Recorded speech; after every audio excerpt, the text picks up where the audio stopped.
perhaps I'm foolish in the sense that I shouldn't be worried about being arrested. I should be worried about being shot. If that's how they play the game, then I'm in big trouble, because they'll just come and shoot me, and you too if you get into this. But if we actually have a legal system that works, then this is called advocacy, and it's not a crime. It's an exercise of the First, Fourth, and I don't know, a couple of other amendments to the Constitution. Henry David Thoreau, you don't get more American than that, said that if you are right, you are a majority of one. And we live by majority rule. I don't feel heroic. I mean, it's not false modesty or anything. I don't feel heroic doing this. This is really humdrum to me. I just could not behave any other way because of what I've seen. I mean, this transcends laws. All that it's seen as preposterous. I mean, there are, I believe in universal laws. You shouldn't kill people. You shouldn't lie to people. You shouldn't inject yourself between lovers. Most cultures, I think, recognize a set of universal laws. But thou shalt not smoke marijuana? Surely the God of Mount Sinai has better things to do than worry about that sort of thing. We have to create a new option. All social progress is made by people taking chances. If I am an anomaly, some kind of dangerous sociopath, then my message will be swamped and lost in the noise of the tumult of the world, because there are thousands of messages out there. If, on the other hand, this is a great and important domain of truth, then they are crazy to try and repress it, because it cannot be repressed. They have tried to repress it. Oh, why have they tried to repress it? If use of psychoactive drugs is so good for the psyche, why have they repressed it? They sought to repress it because there's something in the Western mind that is very nervous, that gets very nervous when you try to talk about the bedrock of ontology. McLuhan talked about this.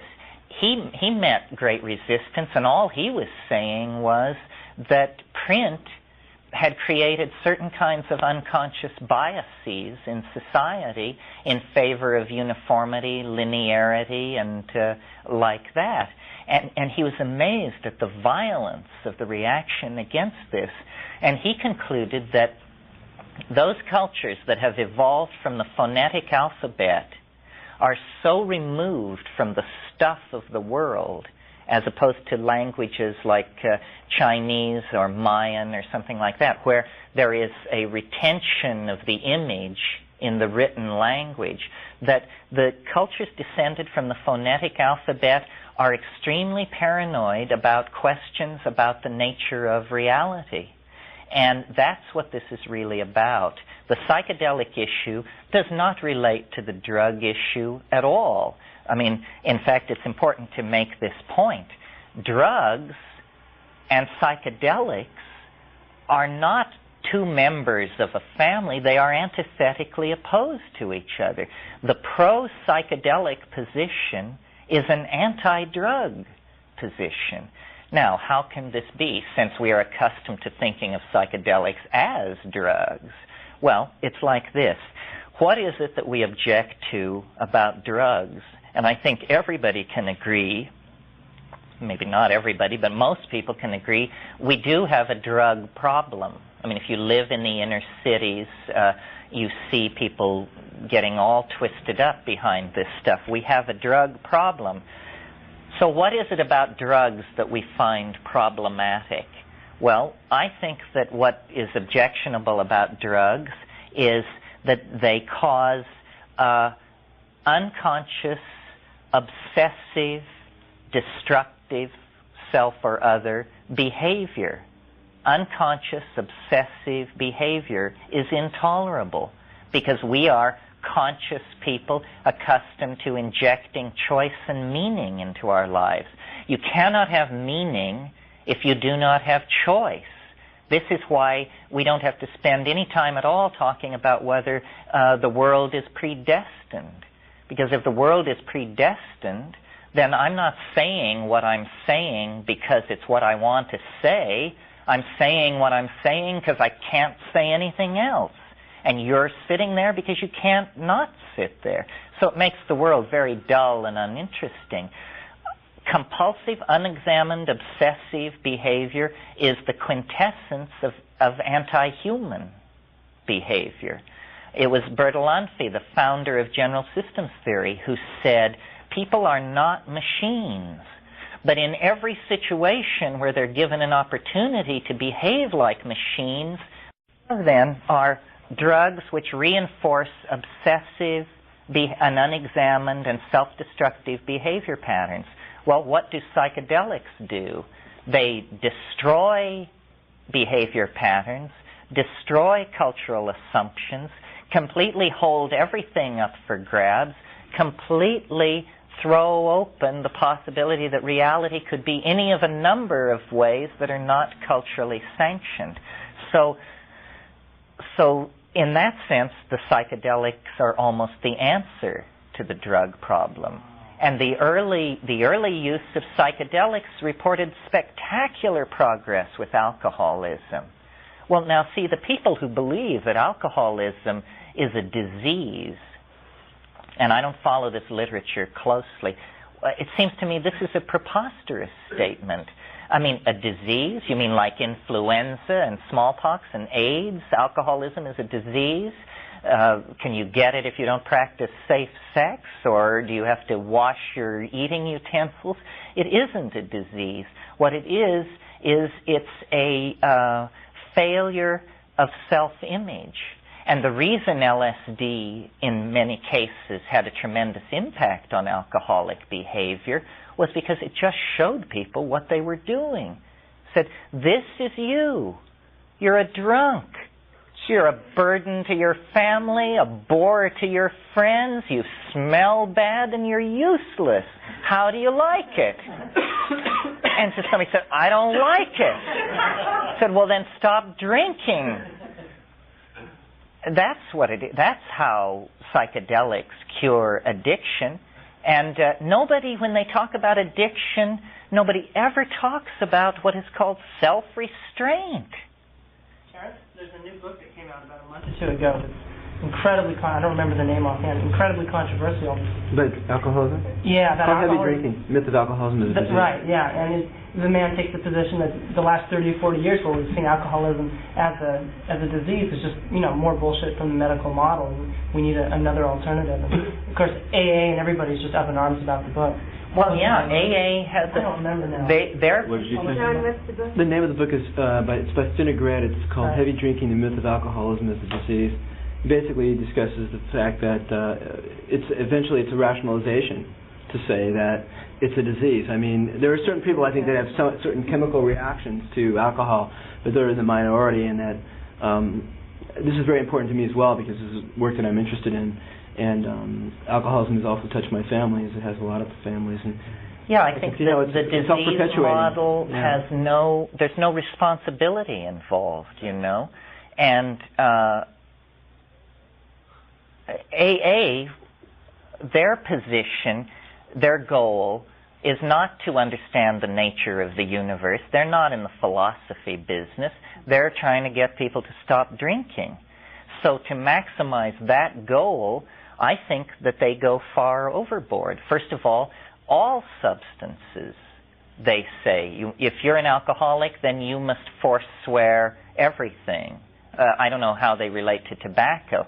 But see, what you've got to understand is we are set up for addiction. It's just like language and cognition and all of these other things. We are the animal which addicts. Other animals don't addict. And addiction is a way of relating to the world. we don't not only addict to drugs, we addict to each other, to chunks of territory, to behavior patterns. It's like attaching ourselves to what we see and what... Exactly. It's attachment. We attach to everything.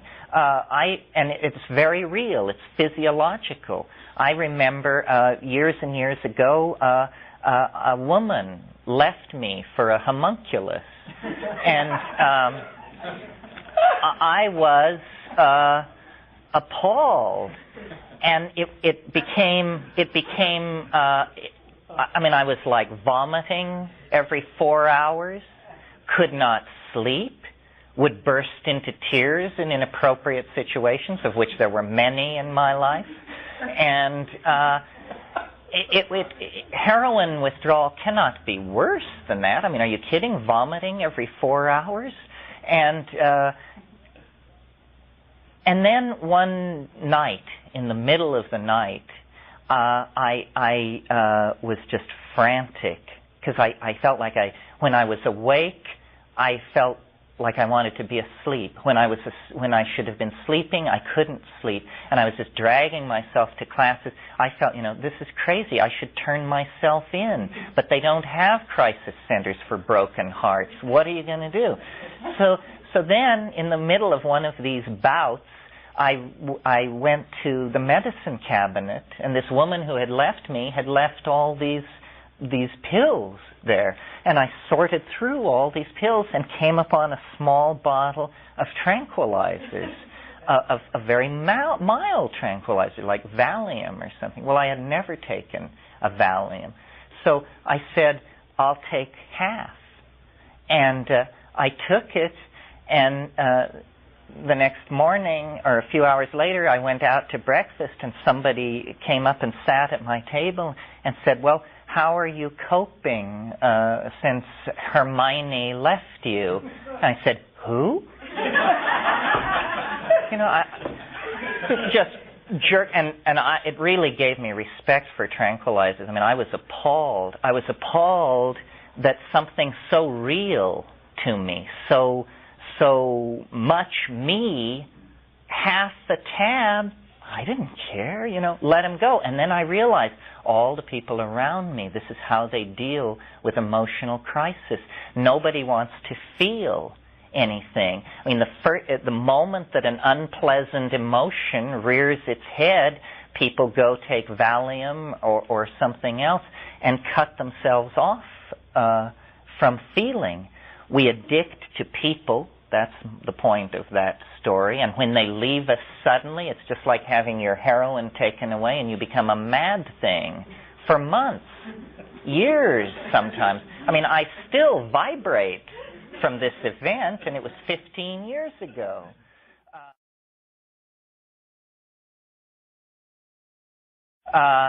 We addict to territory. This is war, our turf, our land.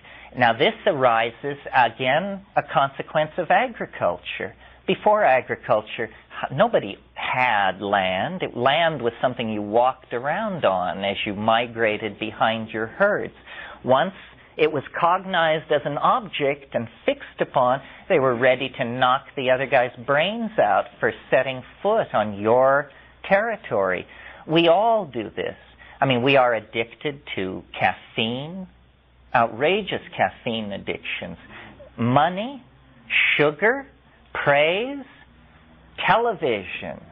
Now, this is the favorite one to talk about because television is a forerunner of very insidious drugs to come.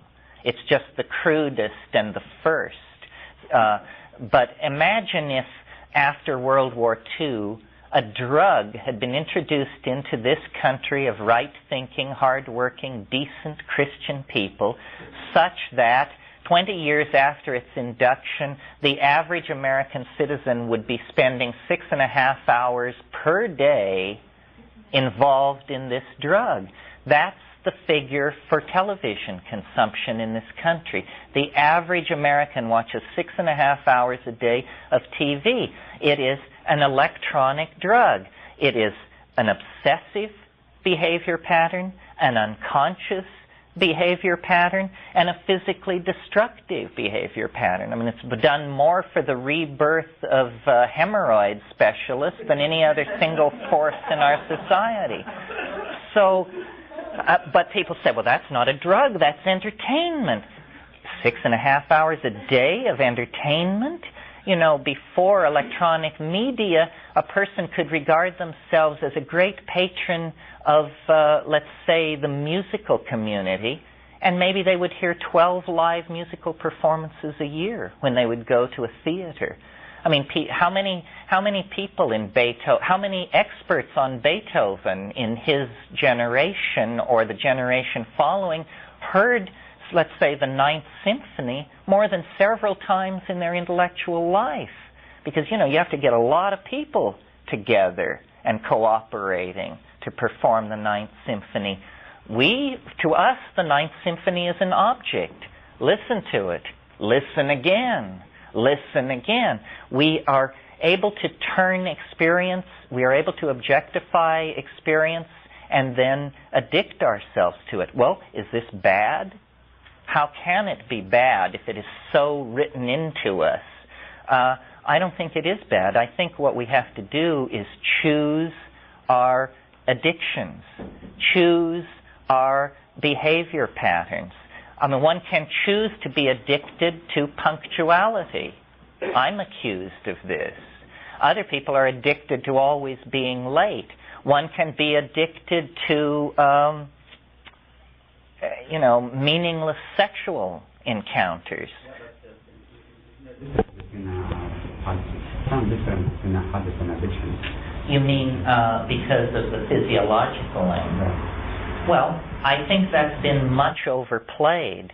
I think, should we not fall in love because we pheromonally lock together with this person and become a single unified set of drives and goals? The physiological aspects of addiction have been, I think, very strongly overdrawn. I smoke cannabis every day at most opportunities and have for years and years, since I was 18 years old. Every once in a while, I stop just to see what that's like. It's trivial. It's utterly easy. All that happens is a shift in behavior patterns. I read more. That's what happens when I stop smoking cannabis. And yet I'm supposed to be breaking out into cold sweats, wandering aimlessly through the streets of the city, staring up at lighted windows. Yeah, right. So I think we give each other too much permission to be weak in this area. What is never talked about in talk about addiction is self-restraint. For heaven's sake, just take hold of yourself. Responsibility. And if you tell people addiction is a disease, addiction is it's because you're black, it's because you're poor, it's because you're this, it's because you're that, you have just given them a whole bunch of reasons not to take responsibility for their own situation. And what is needed in these addictive situations, I think, is the shock of recognition. I believe, that if you don't take drugs, you're unbearable. And I can't think of a society on earth where people don't take drugs that any of us would want to have anything to do with. Let's take Calvinist Geneva, say. I imagine that as an example of an environment of moral rectitude. These people did not wear bright colors, didn't listen to music, never drank coffee, never smoked, forget about alcohol, sex for procreation, so forth and so on. And they are paradigms of the male ego frozen in place, didactic, paternalistic, all-knowing, filled with hellfire and damnation, everything is seen in terms of a moral dimension that makes impossible demands on the human animal. Rather, I think what we should realize is that somehow our evolution into a civilized, self-reflecting being is caught up in these synergistic relationships that our conscious mind has with various things in the environment, so that we should choose our addictions. Now notice that addictions, to my mind, and you can argue with this if you want by choosing extreme examples, but addictions to natural substances are harmless. Let me name some natural substances that you might disagree with me on this point. I think probably the strongest one would be, people would say, well, what about opium? Surely this is the scourge of mankind. Actually, opium was never a problem in human populations until it was conceived of as a problem by British colonial policymakers who decided that they could manipulate the opium trade to get an entree into China. Alcohol was never a problem, particularly, until the discovery of distilled alcohol.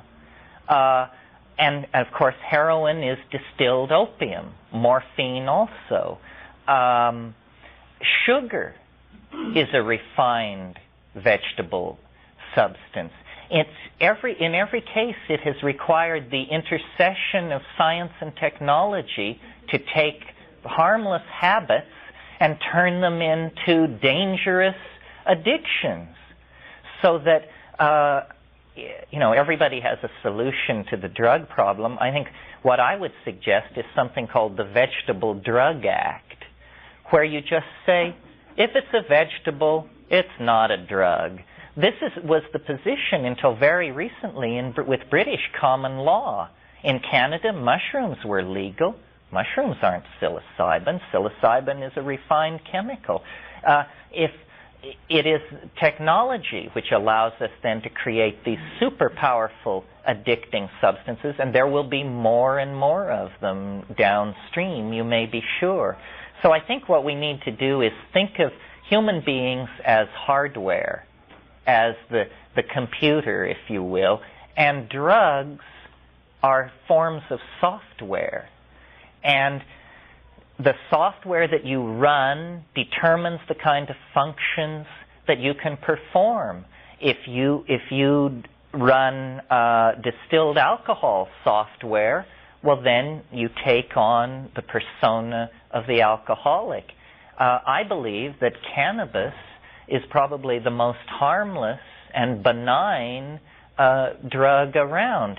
It carries out this feminizing that I talked about. It lowers the profile of the male ego. Instead of wanting to duke it out, people just say, well, if that's your thing,